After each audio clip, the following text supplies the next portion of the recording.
Okay, well, welcome. Let's see. Welcome, everybody. Looks like we have some people still logging in here, but it is 11 o'clock. So I'll kind of do just a quick little intro here and welcome everybody and introduce our guest speaker today while folks are still logging in to Zoom. I know sometimes, if you don't have Zoom on your particular computer, it takes a little while clicking around there. So we'll allow those folks a couple minutes to get in. But we're really excited today. This is the second of our financial education webinars that we've kicked off as an initiative in 2023. And we got wonderful feedback on our previous one that we just did on annuities. We had a speaker, the vice president of one of the big annuity companies. And there's a lot of information around annuities that has question marks and caution signs for a lot of people. And so it was really great for David to come in and share some information on annuities. This presentation we're really excited about because estate planning is one of the things that is certainly the most procrastinated and at least in my experience portions of financial planning. And it really is at the foundation of it all. Really, you've got to have that estate planning done, whether it's a very basic estate plan or it's something that's more sophisticated based on your situation. Everyone needs to explore this and have conversations with someone like our guest today, Emily Taylor. So she's a managing partner for a firm called Taylor Lihn, and they just do a wonderful job. In fact, we were referred, I don't know how long ago, Emily, but we were referred to Emily from one of our clients that just said, Neil, you've got to connect with Emily and their firm. They do wonderful work, and we couldn't be more happy. And then coincidentally, everyone that we've referred over to Emily's firm has spoken the same high praise. So I'm very certain that you're in good hands today. Emily's practice is thriving and growing here in the Valley. Her kind of focus is long-term care planning, Medicaid, all techs, which maybe she'll touch on a little bit on what that means, special needs planning, of course, trusts and overall estate planning, and everything around that. So she's got a really nice presentation prepared. And so with that, I'll introduce Emily Taylor, and she's going to do most of the heavy lifting today. So, and then also welcome questions along the way. If you have any of them, throw them in the chat, and then we'll sprinkle them in when appropriate through the presentation. Expect around 35 to 45 minutes, probably leaning towards the 45-minute end for the presentation today. So with that, Emily Taylor, thanks for being with us today. Well, thank you so much, Neil. I appreciate the very kind words. And of course, really enjoy working with you and your clients, and happy to do a little education today. I'm going to start sharing a slideshow that I've put together, but as Neil mentioned, please chime in with questions. He may jump in and ask for a few clarifying points or two. So let me share my screen here and we'll go ahead and get started. So in general, as we get this loading here, there we go. We're going to talk about estate planning 101, some of the basics. A lot of people, I imagine, perhaps have an estate plan that they set up a number of years ago. Maybe somebody has it recently and still wants to get a little clarifying information about what they may need to do to make it most useful. And some people don't really know that they have an estate plan, but may have one as a result of some beneficiary designations or co-ownerships or other things. And so if we're going to start, I like to start with the foundation. So go over the elements of what is an estate plan. So generally, an estate plan is a binder full of paperwork. It's a number of legal documents, and usually our intention with these documents is to do a couple things. One is to name and nominate individuals or professionals to make decisions for us when we're no longer able to, whether that's because of incapacity, absence, or when we pass away, we need somebody to step in and manage our estate. We also want to make sure, usually, that part of our intention with our estate planning documents is to stay out of court. As an attorney, I make more money if I'm in court. I don't really enjoy it, but I do get to see my friends and get to see judges. And in general, I will say, you don't want me to have to go to court for you because it tends to be a lot more expensive and a lot more stressful. So one of our common goals in estate planning is making sure, of course, that we try to minimize cost and expense and stress on the people who will have to step in. And lastly, an estate plan is typically thought of as a way to spell out exactly who and how our estate assets are going to get inherited when we are gone and our debts and expenses have been managed. So as we look at an estate plan, you can see in this kind of silly image, we've got a number of different elements that we're going to go over today. An overview, there's a lot of different documents, and some of the titles that I use today can be referenced in a number of different manners. Sometimes we have, for example, a financial power of attorney that's referred to as a general or a property power of attorney. So a lot of the terminology can be a bit confusing, but these tend to be our primary elements. We've got our healthcare directives. Those are usually encompassing some of these documents: a living will, advanced directives, healthcare power of attorney, mental health care power of attorney. We've got our financial planning documents, which are going to be a last will and testament, potentially a trust. Maybe it's revocable, maybe it's irrevocable. We've got a financial power of attorney. And then importantly, we also have beneficiaries and co-ownership. I put an exclamation point behind beneficiaries because it's funny. A lot of times we forget or minimize the power of these beneficiary designations. And so just understanding how all of these pieces come together and create a complete and full estate plan can really help us make sure that we've got the pieces in place so that someday when something happens to us, those who have to take over are prepared as much as possible and have an ease in doing so. So let's break these down a little bit. So the umbrella term advanced directives tends to refer to health-related documents. Arizona is unique in the sense that we have a mental health care power of attorney. You can see that second there on the list. But largely, you'll see across the country a number of documents just like these. So first and foremost, we have a healthcare power of attorney. And the healthcare power of attorney is going to let us spell out, in the event we're unable to make or communicate healthcare decisions, who do we want to do that? So a lot of times we refer to the who as our agent. It could be one person, it could be two, it could be three, but we're starting to put a lot of cooks in the kitchen at that point. But it'll depend very much on your individual preferences and your family dynamics and your friends and community. Sometimes it's appropriate to have a professional making healthcare decisions for you.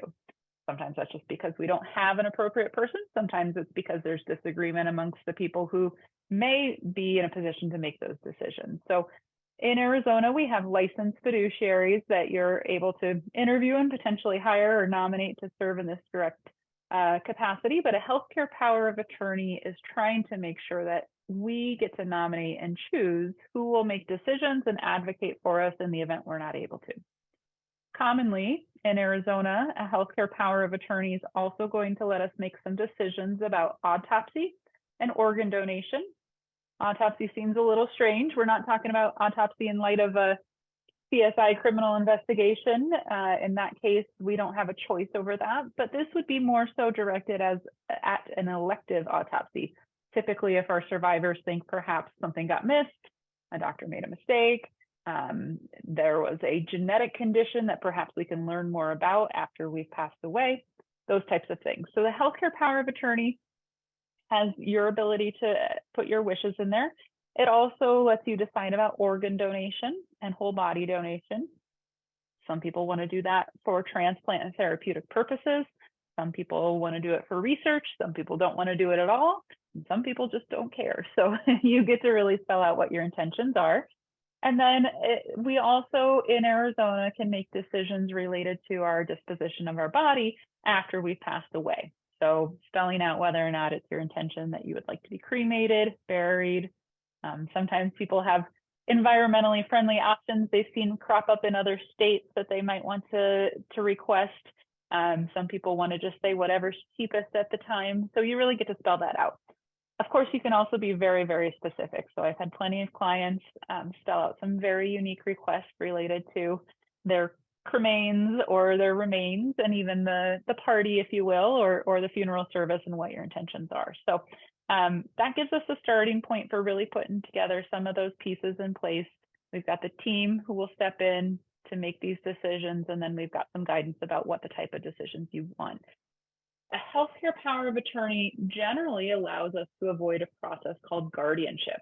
So in Arizona, the probate court, which is the title of umbrella term for the court that addresses matters regarding guardianship, conservatorship, probate, trust administration, all of that.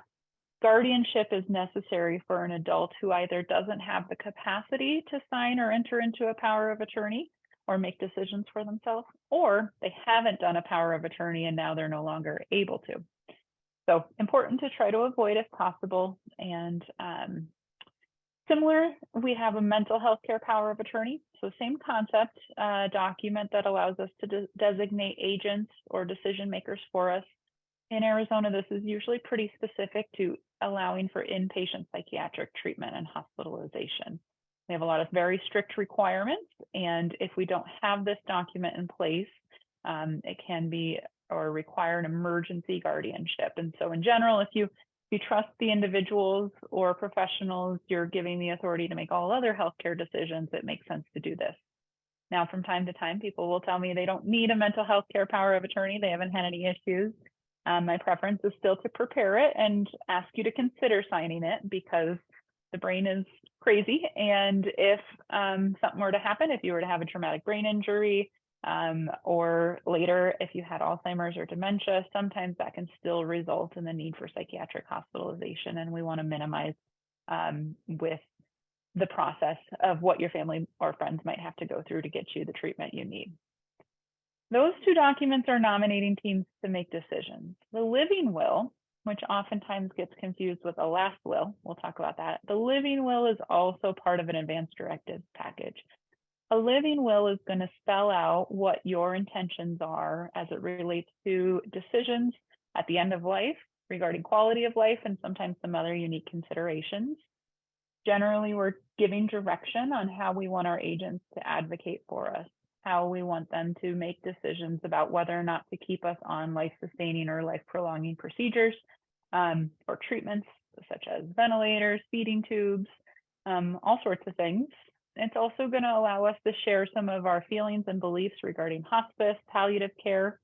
Some living wills will allow us to share information about what we would want in the event we have advanced Alzheimer's or dementia. These documents are intended to be kind of fluid and can be updated over the years. So, as the laws have changed, some of this has changed. Of course, in Arizona, there is no medical aid in dying as part of our laws. And in fact, medical aid in dying that is available in other states doesn't allow for somebody else to make those decisions for you. So that's not what we're referring. We're just trying to give some direction so your agent has some clarity. Now, in some events, these documents would be used or considered as evidence to support what would happen to you if there were a disagreement amongst family members, or in the event there were no agents to make decisions under a power of attorney, a hospital ethics board or so forth could consider them. Next in line, we've got a HIPAA form. So HIPAA is the law that protects our health information. So our medical providers are governed by HIPAA, and of course they have to be very, very careful and sensitive about who they can share information with. Sometimes when we go to our individual healthcare providers, they have us sign forms. Sometimes we may add our spouse or child to the HIPAA form that doctor provides. But this case, if you're comfortable, we consider signing a more general HIPAA waiver. This would allow your family to be able to talk to doctors and get medical records and talk to insurance companies as well. And so can be really useful if you feel comfortable with them having that authority more broadly. That way, no matter who your doctor is or your healthcare situation, they've got the power they need. Now down at the bottom, we have an acronym list, a DNR, a PULSE form. There are other forms in other states, but generally these are very specific and powerful documents. In Arizona, your physician has to sign your DNR or your PULSE, and these are really specific documents that direct medical providers not to provide certain healthcare treatments. So obviously a DNR is that do not resuscitate. In Arizona, it's going to be a bright orange sheet of paper. A lot of times when someone's on hospice or at the end of life, they've got this document posted on their refrigerator or in some cases above their bed. It's not common for a young, healthy adult to have a DNR form unless there were some extreme circumstances, but it is part of the advance directive piece. As it relates to healthcare powers of attorney, a couple tips. One is that if you haven't ever signed these and you're still hesitant to go see a professional, in the state of Arizona, healthcare directives are available for free from our Attorney General. And if you're not going to do anything else, I'd beg you to at least download and sign these in front of a witness or a notary.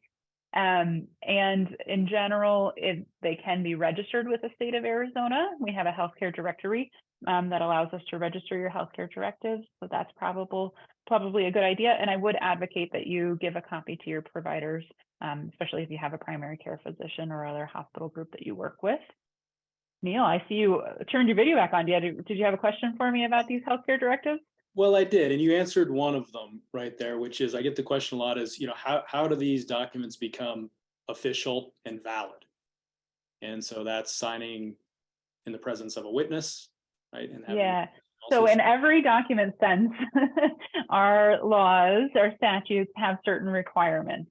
This is one of the least restrictive versions. So with healthcare directives in Arizona, and it's different everywhere, it has to either have a witness who has to be independent. So it can't be somebody related to you, and it can't be somebody you nominated in the documents, or a notary. Commonly, if you're signing these documents, for example, in our office, we're going to have both a witness and a notary. That's mostly so that if you're in another state, we want them to recognize that if that's their rule, but in Arizona, it's one or the other. So it can vary, but as we go through, financial powers of attorney have to have a witness and a notary. Wills have to have two witnesses and a notary. So of course we didn't make it easy, but yeah, that's true. Yeah. Now, the other question I had was related to the power of attorney, and I guess it's applicable to all, maybe in some way, shape, or form. But what for the mental health care power of attorney?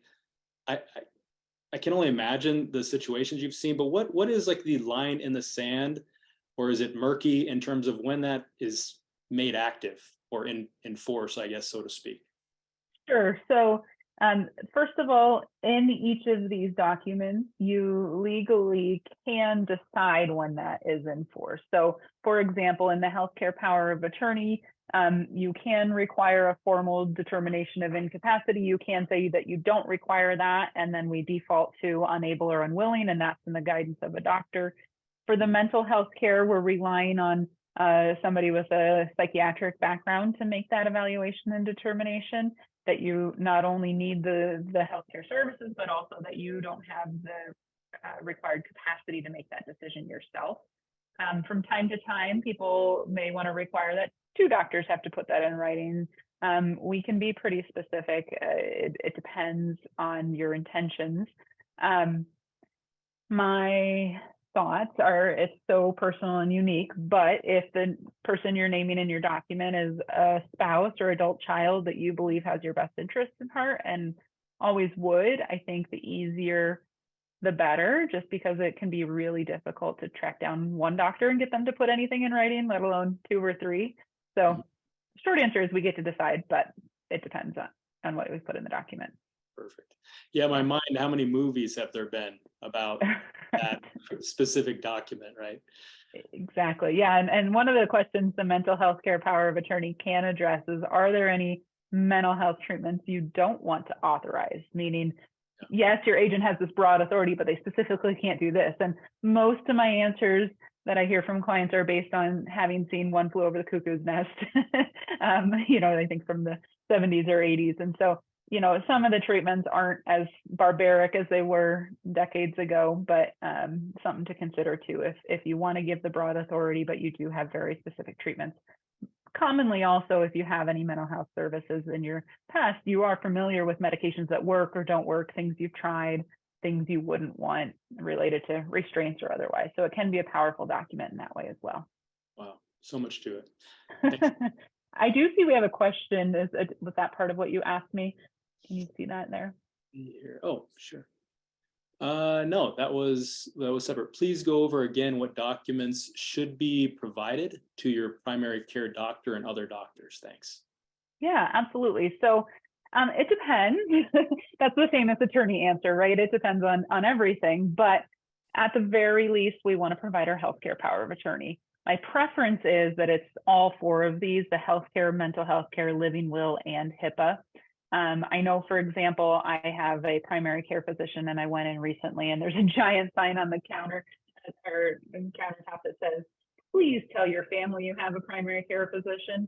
because what they experience all the time is that you get brought to a hospital and they may not know, or your family may not know that you have a treatment team. So in general, we'll talk about this a little bit towards the end, but my philosophy is if you feel safe in doing so, the more people who know your wishes, the better. And so my preference would be that you get or ask your doctor to keep a copy of all of these documents in your file. Most commonly, it's electronic. Hopefully, if you're working with an attorney, they've given you the original, a paper copy, a digital copy, and it's easy to share. And this day and age with all of the electronic file keeping, it's usually pretty easy for those to upload them. But also you want to make sure that it's broader. That's why we consider registering them with the registry, because you may get brought into a hospital, an emergency situation, and the more people who could potentially access these, the better. The other thing we do in our office is give everybody a card that says, I have advanced directives and I have estate planning documents. Please locate them in the event I'm unable to communicate.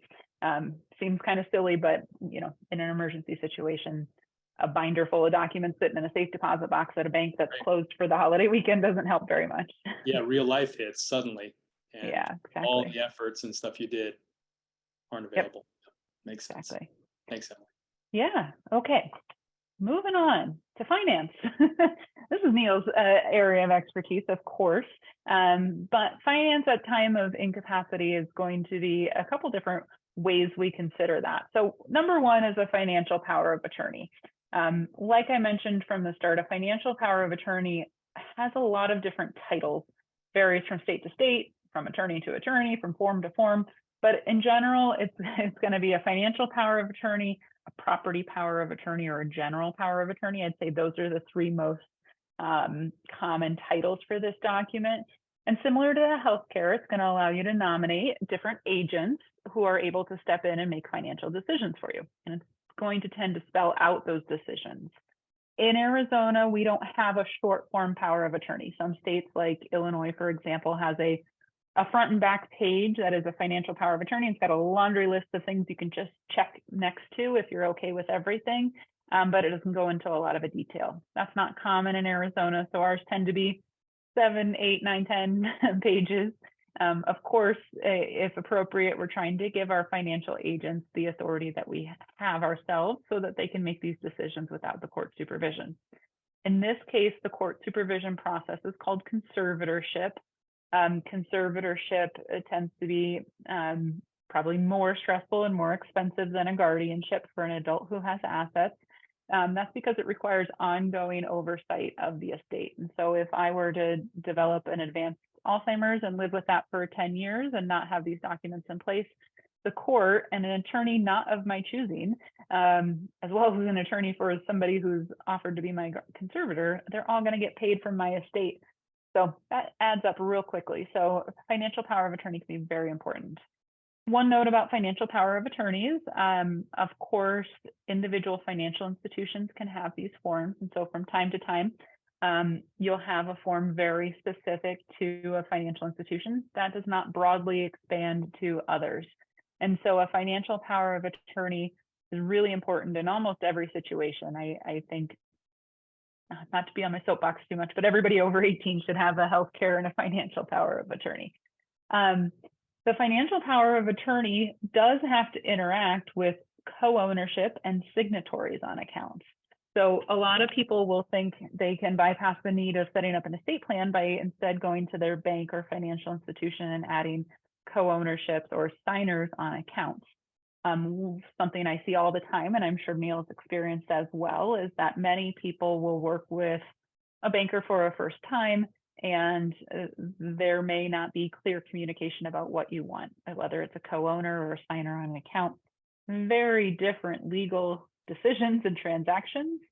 A lot of times the goal is just to make sure somebody else can write checks for you, but that's best achieved by having a financial power of attorney and not necessarily adding a signer on an account, and really not necessarily adding a co-owner, because that's going to impact our other decisions. Neil, I'm taking your video on as a sign you have something to say. No, because I just chime in here because that happens, and I got to watch my questions because of time purposes. There's so much good stuff here, but that's something that does come up a lot as I see this happen, and I was hoping you could kind of speak to it. I know what my opinion kind of on it is, but I see this a lot where, folks, as they get older, they'll add their adult children to their bank accounts. They'll add them on to the title of their home, a number of different things here. And so I'll just let you speak to your position on that. Sure, absolutely. So some of the examples you gave, adding an adult child to a bank account or a home, have a lot of unknown and unanticipated consequences. When we add somebody to our account or asset, we are literally giving them an interest in these assets. And that kind of blows open a whole potential can of worms if it's not the right situation. So as it relates to bank accounts, for example, co-owners now suddenly have an ownership interest. If that co-owner has any of their own financial liabilities, divorce, if they are needing some money, it's theirs. And if you change your mind about having them on the account, they actually have to participate in that decision. So it's not as simple for me to take Neil down to the bank and add him to my bank account because I want him to be able to sign, and he's now a co-owner. I can't go back a couple months later and say, never mind, I didn't want to do that. Doesn't matter if Neil never put $1 in that account. I can't just take him off unless he also participates in that. Sorry to use you as an example. And so the other piece is taxes. So, of course, if the account is large enough, there's potentially some ongoing duty to report to the IRS that you've made a gift of an asset. For home ownership, for example, when we gift interest in real property, one of the important things to know is that if it's intended to be an estate planning mechanism, when somebody is gifted an interest to property, they maintain or retain the original basis. So for a lot of the lucky Phoenix residents who bought a house at, $50,000 or $100,000 and it's now worth $500,000 or $1 million, we've got a lot of potential capital gains in that property. If we gift the home, the child or the recipient maintains that original basis. Whereas if we set up an estate plan and our child inherits that property from us, they're going to get what's called a step up in basis, meaning if they were to later turn around and sell it, they're not going to have the same capital gains problem we're going to have. And a lot of that, I imagine, is very true in your world as well, Neil, in terms of gifting stock and all sorts of stuff. I mean, just to give an idea of the magnitude, I mean, we're talking about a difference in like tens of thousands, in some cases, hundreds of thousands of dollars in taxes that could have been avoided. Exactly. And so many times we're meeting with prospective clients and I'll hear these things and the folks have no clue what they've inadvertently done. Yeah. And same thing, if we need to get that interest back, we hope the relationship's maintained or intact so that we can undo that transaction if necessary.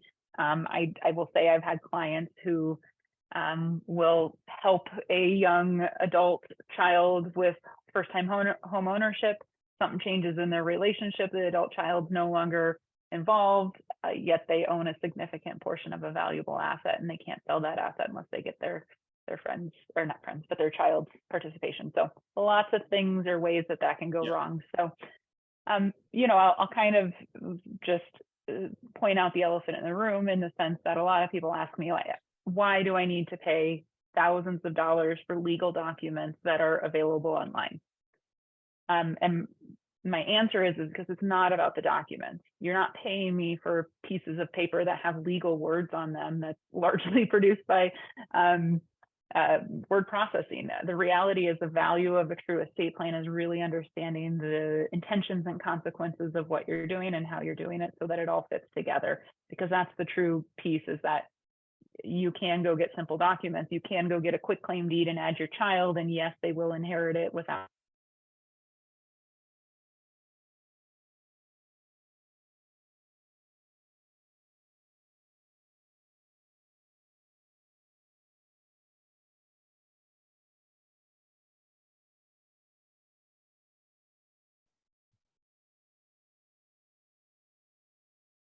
Neil, can you hear me?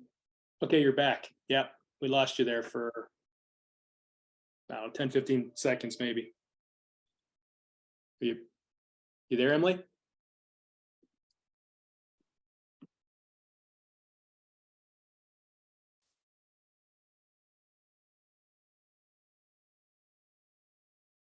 Can you hear me or no? Now I can. Yep, just right now. Hear me. Back in. Yep. I can't hear you for some reason, so I'm not sure. Oh, Okay. no. I'm going to keep going as long as you can hear me, and we'll figure out the other audio piece if that's okay. Okay. Yep. Yeah, Okay. please do. So if we move on to last will and testaments, to bypass some of what we've been talking about, one formal mechanism to decide who is going to inherit our assets is to determine or put into place a written legal document that's going to direct who will administer our estate, who will potentially be nominated as a guardian for a minor child or an incapacitated adult child, and where do we want our estate assets to go. So a common legal document in the movies and otherwise is a last will and testament. And a last will and testament is going to be important because it allows us to do these things. However, it has some limitations. Primarily, the limitation is going to be that a last will and testament, in order for that personal representative to actually have any authority over the assets that it needs to collect, is going to have to be appointed formally by the court. And so that process is probate. And so probate process is in the event we don't have a will, or even if we have a will, giving the personal representative the authority to go transact the business and follow the direct distribution of estate assets, as you've put in there. So a lot of times we're trying to avoid probate. Probate's not the end of the world. It does, though, have a significant cost, time delay, and it's public. And it also forces us to follow some very strict rules that potentially aren't appropriate in your family situation. And so, for example, one of these is if we have to open a probate, even if we have to have a last will and even if we do have a last will and testament, we have to give notice to certain people. So if there are children that, for example, we don't want to have information regarding the will or don't want to be notified, then we've missed a crucial step by avoiding probate. So wills tend to be a tool that can be really helpful, but if we really want to stay out of court, then a lot of times we're looking for non-probate transactions. How do we facilitate our estate administration without going through the probate process? And so with that, one of the first things we consider is trust. So there's actually two primary ways that we can avoid probate. Number one is to have what we call non-probate designations on, or non-probate transfer designations on our accounts. So familiar to us are beneficiary designations, POD, TOD, pay on death, transfer on death. Those are non-probate transactions, meaning if I've named my beneficiary on my account, that means that in the event something has happened to me, they're going to call the financial institution. They'll say, "We're sorry for your loss. However, here is some paperwork for you to complete and provide us a death certificate, fill it out, and you'll go ahead and get this asset." So that's very helpful. Things like a beneficiary deed and co-ownership are also beneficiary or non-probate transfers. And so a lot of times that tends to be what we're looking for to make an easy piece. But as we just went over, that's really going to lead to a lot of confusion. So when we're looking at non-probate transfers or a way to avoid probate, but still have a lot of control over on how things are going to go, we're considering setting up a trust. So a revocable living trust tends to be the most popular type of trust document. I will say there's revocable, irrevocable, special needs, income. There's a million different types of trusts, but most individuals have a revocable living trust. That means that you set up a legal instruction manual, a document that's going to create an entity where you get to make the rules. Revocable, so you get to change the rules, and it's created while you're alive, so it's living. Sometimes we call these trusts family trusts, sometimes we call them living trusts, sometimes we call them peanut butter jelly trusts. It doesn't matter what we call it, but that tends to be the most common way for us to set up a list of who's going to be our trustees, meaning who's going to manage our estate, who's going to be our trust protector, who's going to be other advisors. We also get to direct the administration of the trust assets during our lifetime while we're alive and have capacity, potentially if we're incapacitated, if we're married when one of the spouses dies, and ultimately after both are gone, what happens with the remaining estate assets and how can they continue to be managed and monitored for the benefit of the beneficiaries. And a trust, so long as it is properly funded, meaning our assets have been fully retitled, in the sense that we've got our house, for example, leaves the name of Emily Taylor and instead gets retitled into Emily Taylor as trustee of the Taylor Family Trust, and that deed gets recorded, that trust becomes properly funded. And so a properly funded trust is required to avoid probate.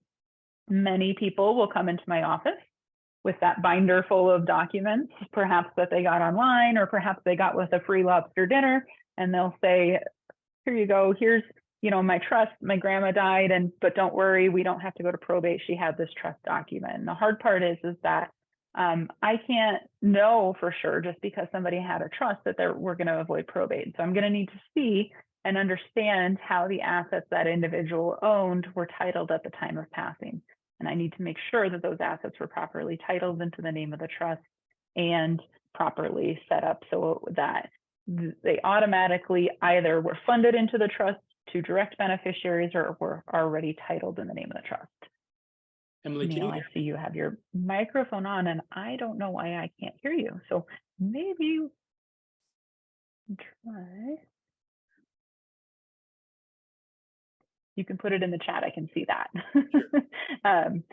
But while you're doing that, I'll mention one thing that Neil and I had spoke about before we started talking today, and that is, the concept of trust and kind of some of the myths or claims about revocable living trust. Because one of the things that comes up all the time is people think that revocable living trusts have certain asset protection management or designations that give us the ability to really insulate and protect our assets from things we're concerned about.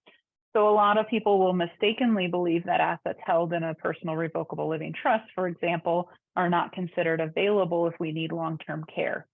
So one of our biggest financial risks as we age is the potential that we'll need nursing home, assisted living, memory care. And those types of things are going to be very, very expensive. And so some people want to protect their assets for purposes of making sure that when the time comes, they'll be able to get government assistance. Well, the government does not allow us to just transfer our assets and then immediately become available. So there are a lot of very specific rules about asset protection. And I will just say that revocable living trust, those assets, because we have direct management control and ability to change the rules, still belong to us. So if in the future we do have to apply for Medicaid benefits, any assets held in the trust are still the same as if they're in our individual name. So if this is one of the primary goals, then you really need to be working with somebody who can talk to you about a Medicaid asset protection trust. And that is essentially an irrevocable trust where some of your rights to those assets are changed in enough time to make sure that we've planned for this long-term care. So, the other thing is just making sure that all the long-term care considerations are considered. And it's really, really detailed and dependent upon your unique situation. Okay, one other question: does our firm help fund and retitle assets into the trust? We see many people take months and years to properly fund their trust. Well, the reality is it's going to take the rest of your life to properly fund your trust. Hopefully not up front, but you do have to be mindful of the fact that as you accumulate new assets, you do want to make sure that you keep up with trust funding. What our firm tends to do, and it depends on different clients and what level of service they want to hire us for. However, we always, in our part of establishing a trust, are going to help retitle any property that's in Arizona. So we're going to prepare and record all of the relevant deeds throughout the state of Arizona. If you have property in another state, then we will help you find and retain an attorney to help transfer those real property assets.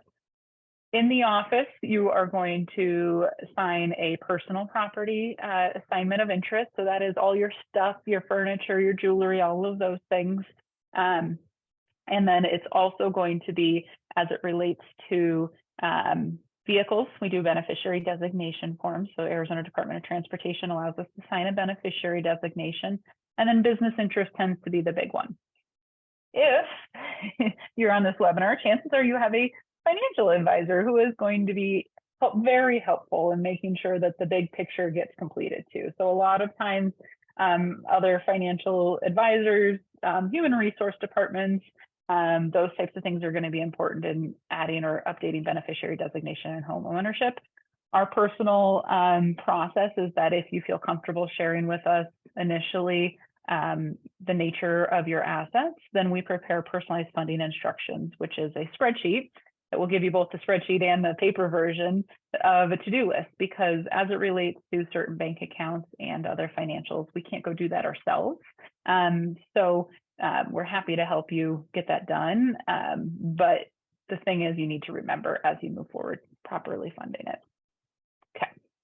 And then another question I think that comes up as it relates to trust, but really spans trust, powers, personal representatives and last will and testaments, as well as financial power of attorneys, is directives about digital information and accounts. So this is a hugely popular topic for a lot of individuals because many of us are gaining authority over certain types of digital assets. So for example, we have, domain ownership, for example, who owns the domain that you may use to run a business, who owns digital content, credit card miles, all sorts of things, let alone the ability to gain access to online accounts and social media and that type of thing. And so Arizona has some laws that allow us to grant and share that authority, both in our financial power of attorney if we're alive but incapacitated, as well as in our will and trust to allow the right people to have the access to those accounts.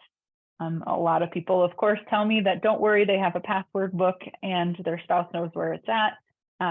But I know that every time I log into something, they're forcing me to change my password, and I've got two-factor authentication on a lot of accounts. So we really need to make sure we have that authority there. So, okay.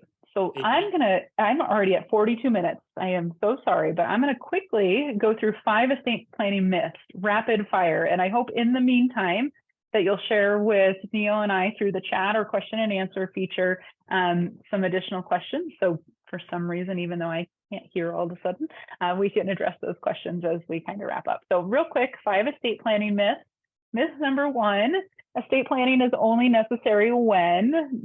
I'm ready to retire, when I'm wealthy, right before I die. Of course, if I knew the answer to number 3, I probably wouldn't be in law, I'd be in the psychic business. But the reality is some level and element of estate planning is necessary for anybody that's over 18. We talk a lot about young adults heading off to college and needing powers of attorney or wanting to have those so parents can continue to be involved. We talk about young families having babies and needing to be able to nominate a successor guardian in the event that both parents should pass away suddenly. There are different and important estate planning concepts for every kind of milestone in life, and it's important just to consider keeping up with those throughout. Myth number 2, I have a trust, I can't go to probate. I hope I covered that. You can have a trust and go to probate. The trust has to be funded. That means all the time we need to make sure that our assets are properly titled or have the right beneficiary designations. It's a puzzle. We can't rely on a lot of different things. We can't rely on one document to cover a lot of different things. So important to go over, and probably a topic in and of itself, but happy to answer questions if anybody has something about trust funding. Myth number 3, I signed my estate plan, funded my trust. Now I'm ready to go. I guess pun intended. Signing your estate plan is super important, making sure you have the witnesses, the notaries. Funding your trust is going to help you avoid probate. But, excuse me, none of that matters if nobody knows that you've done all these things. So really making sure that the people you've nominated or the professionals you've nominated have the authority, the power to do exactly what they need to do and to make it as easy as possible. There does require some additional communication. So I think that's a matter of sharing your plan with your family, if appropriate, sharing it with your financial advisors, making sure everybody's got contact information and making sure it's accessible. I kind of joked that a lot of times historically people would leave their estate plan in a safe deposit box in a bank. Well, if it's the first week of COVID, or if it's a Saturday afternoon and a holiday weekend, that really prohibits us from being able to use these. More and more digital documents are accepted. My general philosophy is if you don't have any big family secrets, the more the merrier. I'd prefer it's easily accessible and really something that can help chime in when the time comes. Myth number 4, I have a family member who can't take care of their own finances, so I'm leaving it to their sibling. They'll take care of them. That's a lot like adding your child to the house. It's got a whole lot of unanticipated consequences, let alone what if something happens to that sibling, then those assets leave this vulnerable person perhaps in a unique situation. We have a lot of different techniques and authority in special needs trusts or other types of trusts to set up a more legal way to have a mechanism where somebody who can't take care of their own finances can be set up appropriately. Those finances can be protected. And a lot of times we're talking about special needs trusts, minors trusts, all sorts of things. So it's definitely something that may be easier to just say, I'll leave it to the child, but it really kind of doesn't work out the way we want it to in most cases. And then myth number 5, I don't have the time or money to set up an estate plan now, but I'll take care of it soon. I think the reality is that Neil and I see people all the time who have good intentions of getting this done, but it's not necessary that you'll have the time. Things can change quickly, and we just want to make sure that that gets set up as quickly as possible. So just recommend you taking some steps, whether that's going to the Attorney General, making an appointment with an attorney, or pulling your dusty binder off the shelf and just taking a glance at it if you already have one.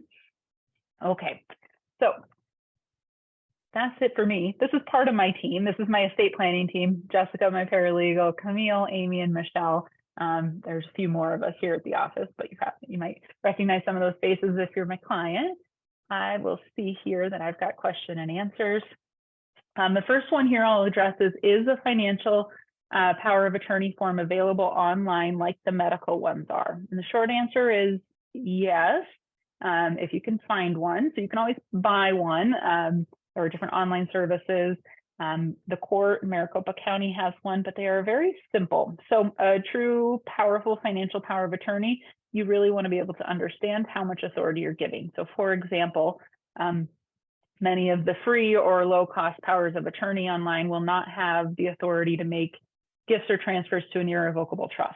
So if something comes up in the future and you need long-term care or special needs planning, we're really tied and we don't have the authority we need. If there's reasons for your estate to be used for gifting to other family members or supporting other family members, that's often missing from these short form power of attorneys. So yes is the short answer. They're available. I'd still prefer you have one of those rather than nothing, but ideally you have a broad, excuse me, document that'll cover a lot of things. Saw the digital one, and hopefully that makes sense. So a financial power of attorney will have digital authority in it if it's been prepared in the last couple of years, hopefully. And if it doesn't, then you need to consider talking to somebody else. Part-time resident of Arizona within the next 5 years, Arizona will be primary residence. Can I have an Arizona trust developed, or do I have to have a trust from the state of residency? It's unique to each person and what the other state of residency is, but generally, yes, an Arizona trust is or could be appropriate. Sometimes people just have property here that they want to put into a trust. So I would just recommend you reach out to an attorney because I think it's definitely probable, especially if your plan is to become a resident here. But if you have land or assets that are held in Arizona, then yes, a trust could be appropriate here.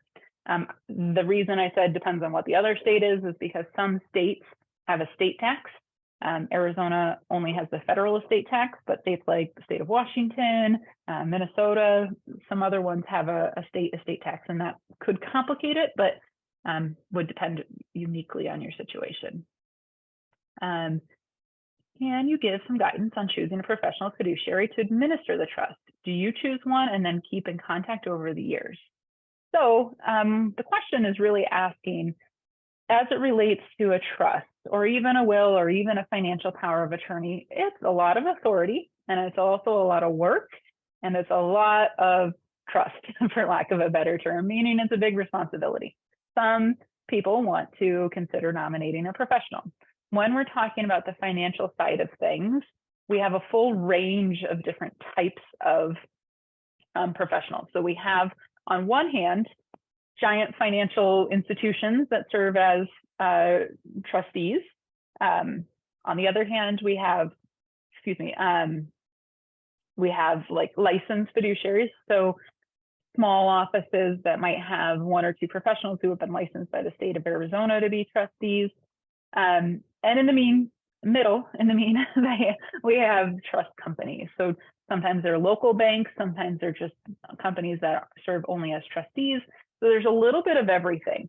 For example, as Neil mentioned, I work with a lot of families who need to have a special needs trust, meaning one of the beneficiaries is receiving some government services. Perhaps they have a diagnosis of autism or Down syndrome or something like that, and we need to protect those benefits. I know in that case, the big guys aren't going to work very well because most of the big financial institutions aren't going to take on a special needs trust. I also know that in some cases, we want to make sure that we're being charged a specific way. So that might help direct us into one of those things. The other big thing is that if you are working with an advisor and have a financial plan in place that you want to maintain, even if you're incapacitated or perhaps when you've passed away, it's really helpful to know that the trustee is going to be able to work with your current financial team. So I'm sure Neil can chime in, but in this case, we really want to consider a professional trustee who has the capacity to just serve as trustee, rather than being both the administrator of the funds as well as the trustee. In my mind, I think it makes a lot of good sense because in addition to just having a separate interest, it also has a little bit of a check and balance there. So we've got multiple professionals making sure the right things are happening. And I don't think it's true, or I hope it's not true, but I also worry that if somebody is managing the funds and getting paid for both being the trustee and the financial advisor, then they could have a conflict of interest when beneficiaries are looking for distributions. So Neil, I'll have you chime in on that. I won't be able to hear you, but. Yeah, I would just echo Emily on that. And there's always, if there's potential conflict of interest there, I think many firms probably don't even allow for it, but it's certainly one of those things that if there's potential, conflict there, just avoid it, just avoid that and seek out separate fiduciary versus the administrator on that. And so that, that definitely goes for those of you who, you have various situations, but special needs, or you have, young children and so forth. If you have folks that would be looking after your loved ones, maybe it's a good idea to have another individual or a firm look after the money and just have that checks and balances there. So you're up.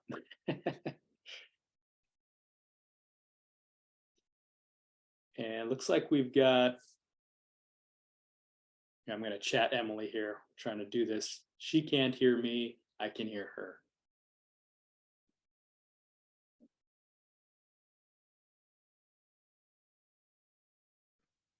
Can you hear me now? Hey, there you are. You're back. Okay, I don't know what's going on, and I can hear you suddenly, so I apologize. Okay. One of the things you mentioned as it relates to that professional trustee and considering that, one of the jokes I usually make is that, of course, as first of all, the oldest daughter, but also doing this professionally in my family situation, I've got the nomination that someday when my parents aren't able to manage their estate, I'll step into that role. The joke is, but it's not a joke, I'm going to turn around and hire somebody because it's a lot of work. And I think it's valuable to have a professional do it. I don't go to the discount dentist, so I'm not going to go do something super painful or potentially painful myself just to save a little bit of money. That being said, if you're considering a professional, there are other ways we can continue to involve the beneficiaries as having some oversight and some control. And so trust protectors, for example, are a tool that are somewhat recently more common, and they allow us to provide additional checks and balances within the family if we've got a professional, but we're worried that they might change their billing structure or not do a great job. We can give the trust protector some ability to fire the trustee, hire a new professional, that kind of thing. So there's ways to get creative. Very good. And then here's one more, and there's a question on cost, threshold for needing an estate plan and so forth. But I want to ask you this one first. This one was sent offline from a client prior, and they just had a question about their trust, which was created in 2001. And they want to know if there's any very meaningful, significant changes that they should be aware of that have happened since then that would cause them the need to update the plan. Yeah, so blows my mind that 2001 was 22 years ago. Means I'm getting older, but yes. So the biggest thing that I see from trusts drafted in the late 90s, early 2000s, up until about 2010, even sometimes later, is the trust will include a lot of tax planning. So when I say tax planning, I mean estate tax planning, and that is the federal estate tax, making sure that when we pass away, if the size of our estate exceeds the exclusion or exemption amount, that we can reduce how much that is. In 2000, I don't remember the exact number, but it was somewhere close to $600,000 to $1 million. It is currently over $12 million per person. And so if you're married, it's 24 or 25 million. So estate tax planning rules that applied to a lot of households back then do not necessarily apply to a lot of us now. And some of that estate tax planning that is found commonly in trusts from back then is going to require that if you're married, when one of the spouses passes away, the trust will split into two, and the surviving spouse really loses a lot of control over part of the trust. And that was probably done for estate tax planning back then. Sometimes it's done for blended family planning and other things, but that would be the biggest thing we've seen. In Arizona, we also had a trust code in 2009 that was updated, so it changed a lot of the rules as it relates to notice and accountings and things like that. So some of the default rules, it'll depend on what your trust says, but it's also, I'm pretty confident, lacking digital stuff. So yeah, I'd say after 21 years, it's definitely worth having somebody take a look at and give you some advice on whether or not it's time to update it. When we talk about updating a trust, there are trust amendments where we can just change certain pieces. If it's something like this tax piece, for example, we probably are doing a restatement, which is a whole new trust document, but we keep the original trust name and date so that we don't have to fund the trust all over again. So it depends on the circumstances, but yes, in the last 21 years, there's been significant enough tax digital law changes that it's important. Also, the trust may not be the most important thing that needs to be updated. I will say certain financial institutions, it's not true, it's not legal, but they will say that a financial power of attorney is too old. And so having all that stuff is probably time to have it looked at. Is that fair, do you think? Yeah. Okay. Absolutely. Made a lot of good points on that I hadn't thought of. Okay. And then let's see here. There's a question here from Sean. So it's kind of similar to what you just addressed there, but I think the one piece is the asset threshold, and you touched on these limits being to where is it $12 million for now a couple? And then, no, it's like 24. It's 12 million for an individual. Yeah. It's gotten so high that I don't even, that's a really. If everybody's going to put, if I get to pick my problems, I'm going to pick that one, right? That's right. My goodness. Yeah. And then he's asking, is there like a threshold? I think this is a bigger question. I can do my best. I can try, but I got 2 minutes. Yeah. So no was the answer. There's not. I think, first of all, everyone needs some version of an estate plan. If you're over 18, you need healthcare directives and a financial power of attorney. At the very least, that's going to make sure you avoid a guardianship and conservatorship, which my personal opinion could be a lot more expensive and worse than a probate could ever be. Is it true that you may not need a trust? Sure. So I have some people who will come to me, they're single adults. They've got one single adult child. They want to leave everything to, who's totally able to manage everything. And maybe they even have a single adult grandchild who can be the contingent beneficiary. So yes, could we avoid probate by doing beneficiary designations in that case? Yes. Most of the time, that's not our family dynamics. So if we want to have any ability to kind of create a structure so that our beneficiaries are supported or given asset protection themselves when we're gone, then it is valuable to have a estate plan or a trust in place. As far as cost, every attorney does things differently, but I will say that in my office, I don't charge for a consultation. So when somebody comes or calls and says, hey, I want to meet with Emily to talk about an estate plan, sometimes it's me. You can meet with my estate plan coordinator first. She can be helpful in sharing, some details on what our cost and process looks like. But in either case, we're going to talk about your situation, what's going on, and maybe make some recommendations or at least share options. So we don't charge for that consultation. In our office, when it comes to estate planning, we do everything on a flat fee or a fixed fee. What that means is we've all agreed on what it's going to cost before anything gets paid. I know the last thing we want to do is get a surprise lawyer bill in the mail. So it's a fixed cost. I will say On average, for a trust plan, meaning we've got a trust, a will, powers of attorney, all the healthcare directives, a deed or two, and that type of thing, we're probably looking at $3,000 to $5,000. So it's definitely investment. It's not something that you want to take lightly and do every year or every 6 months. I think you could probably, I know you can get it done for less, and I know you could get it done for more. So it depends on your circumstances, but that's just kind of an average. Would you share anything else, Neil? I know we've shared a number of clients. Has that been your experience, or working with other attorneys as well?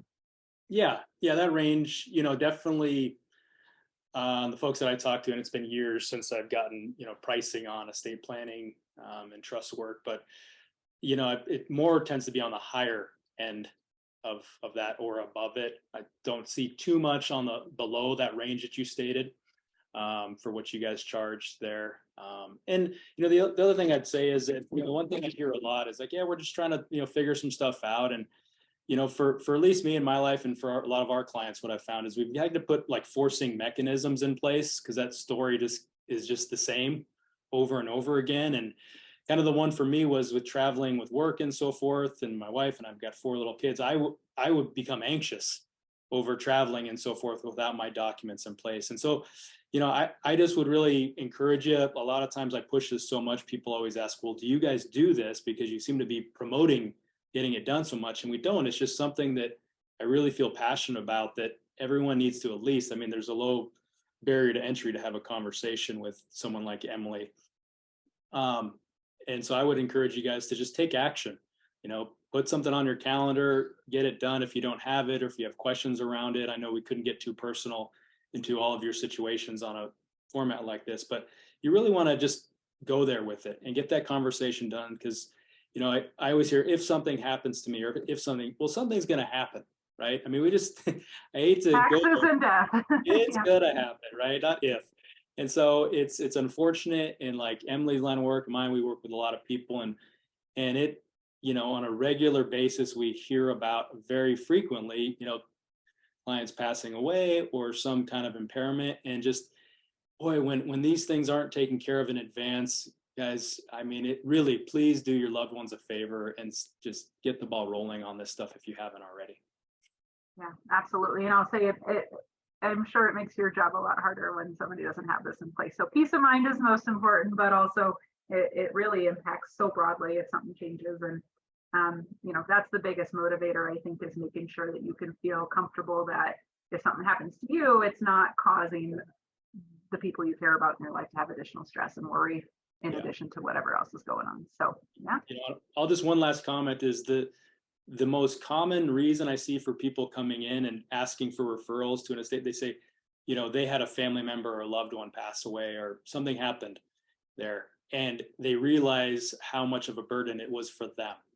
And so that was that motivating moment that they said, I can't do this to another loved one. It's just so much trouble. And so, that's just, it seems to almost be like the case, like 60 to 70% of the time, that's the motivating thing. Would you say that's true, Emily? Yeah, it really depends on the different type of clients. Obviously, in some cases with family members who get a certain diagnosis, there's more urgency, right? If you have a child who's receiving Social Security or Medicaid, it suddenly becomes a lot more urgent. But absolutely, seeing others go through probate or blended family messes, that kind of thing, it motivates a lot of people. So, yeah. Well, good. Well, obviously, you know what we think about Emily and her group. Emily, thank you so much. I thought you handled the technical difficulties like a true professional, just going at it, not having any verbal feedback. But I thank you all for hanging with us. We've gone over on time quite a bit. I think it was really worth it. So thank you all. We'll send you a follow-up email for all the attendees here that is going to have Emily's information. And then also, if you want to provide feedback on additional educational webinars, financial educational webinars, we'd love your feedback on that. And then lastly, we are recording this. And so we just have to get this recording blessed by our compliance, and then it'll be available. So just reach out if you have, friends or coworkers or family that like to view this. We'd be happy to forward you the link. Well, thank you so much for having me today. And again, sorry for the technical difficulties, but this was a wonderful conversation, and I appreciate your questions and all of that. So, and if anybody has anything they want to reach out and talk to me about, happy to answer any questions. So. Really appreciate it, Emily. Thank you all for attending. Bye-bye. Bye-bye.